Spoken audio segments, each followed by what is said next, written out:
30 days 30 ஐடியாஸ்ல இன்னைக்கு டே 2ல வந்து பாத்தீங்கன்னா இருக்கும். ஸோ இன்னைக்கு நம்ம என்ன பார்க்க போறோம் வந்து பாத்தீங்கன்னா மாட்டு சாணம். ஃபர்ஸ்ட் வந்து பாத்தீங்கன்னா வெர்மி கம்போஸ்ட் அண்ட் செகண்ட் வந்து பாத்தீங்கன்னா FOM.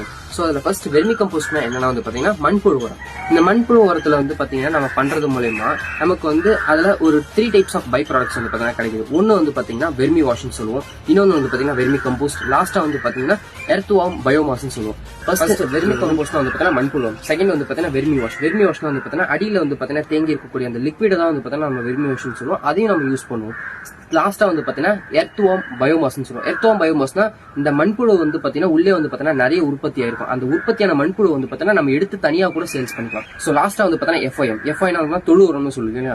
சோ பேசிக்கான நம்ம யூஸ் பண்ணக்கூடிய ஒரு ஆர்கானிக் மெனியூர் தான் வந்து பாத்தீங்கன்னா தொழு உரம்னு சொல்லுவோம். இந்த பிசினஸ் பண்றதுக்கான டிமாண்ட் வந்து பாத்தீங்கன்னா ஃபார்மர்ஸ் மத்தியில அதிகமா இருக்கு. பிகாஸ் வந்து பாத்தீங்கன்னா கெமிக்கல் ஃபெர்டிலைசர்ஸை விட்டுட்டு நிறைய பேர் ஆர்கானிக்கு வரதுனால இதோட யூசேஜ் வந்து பாத்தீங்கன்னா அதிகமாகுது. சோ இதுக்கான டிமாண்ட் வந்து பாத்தீங்கன்னா அதிகமாகுது. சோ இந்த மாதிரி பிசினஸ் ரிலேட்டடான ஐடியாஸ் வேணும்னா நம்ம ஐடியா ஃபாலோ பண்ண மறந்துடாதீங்க, ஃபாலோ பண்ணிக்கோங்க.